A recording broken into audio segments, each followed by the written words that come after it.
मेरा नाम सोनू कंवर, कक्षा 7 है। कलयुग समाज के अशुभ लक्षण। कुटुंब कम हुआ, संबंध कम हुआ, प्रेम कम हुआ, मर्यादा कम हुई, लाज लज्जा कम हुई, विनम्रता कम हुई, समर्पण कम हुए, पुस्तक वाचन कम हुआ, खान पान की शुद्धता कम हुई, बाल कम हुए, कपड़े कम हुए, नींद कम हुई, घी मक्खन कम हुआ, पीतल तांबे के बर्तन कम हुए, भाई भाई का प्रेम कम हुआ, सत्य कम हुआ, अतिथि कम हुए, धैर्य कम हुआ, श्रद्धा और विश्वास कम हुआ, बड़ों का सम्मान कम हुआ और भी बहुत कुछ कम हुआ, जिससे जीवन सहज था, सरल था। संतान को दोष न दे। बालक या बालिका को इंग्लिश मीडियम में पढ़ाया, अंग्रेजी बोलना सिखाया, बर्थडे और मैरिज एनिवर्सरी जैसे जीवन के शुभ प्रसंगों को अंग्रेजी कल्चर्स के अनुसार जीना ही श्रेष्ठ माना।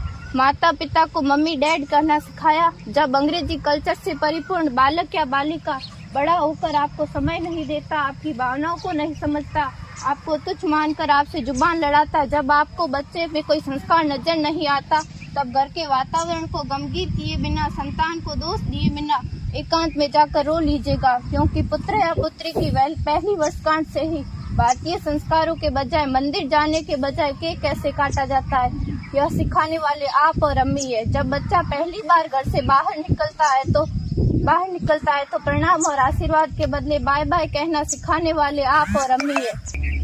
हम परीक्षा देने जाते समय इष्ट देव बड़ों के पैर छूने के बदले बेस्ट ऑफ लक कहकर परीक्षा भवन तक छोड़ने वाले आप और अम्मी है। बालक या बालिका के सफल होने पर घर में परिवार के साथ बैठकर खुशियां मनाने के बदले होटल में पार्टी मनाने की प्रथा को बढ़ावा देने वाले आप और अम्मी है। बालक या बालिका के विवाह के पश्चात कुल देवता देव दर्शन भेजने से पहले हनीमून के लिए फॉरेन टूरिस्ट स्पॉट भेजने की तैयारी करने वाले आप और अम्मी है। ऐसी कई ढेर सारी अंग्रेजी कल्चर्स को हमने जाने अनजाने स्वीकार कर दिया है। अब तो बड़े बुजुर्गों के पैर छूने में भी शर्म आती है। गलती किसकी? मात्र आपके माता और पिता की। अंग्रेजी अंतर्राष्ट्रीय भाषा है, से काम काज हेतु सीखना है, अच्छी बात है, लेकिन इसकी संस्कृति को अपने जीवन में उतारने की तो कोई बाध्यता नहीं थी। अपनी समृद्ध संस्कृति को त्याग कर नैतिक मूल्यों, मानवीय संवेदनाओं से रहित अन्य सभ्यताओं की जीवन शैली अपनाकर हमने क्या पाया? अवैध संबंध, टूटते रिश्ते, व्यसन युक्त धन, थके हारे मन, छल भरे रिश्ते, अनुशासनहीन संतानें, असुरक्षित समाज। एक बार विचार जरूर कीजिएगा कि संस्कारवान पीढ़ी क्यों आवश्यक है।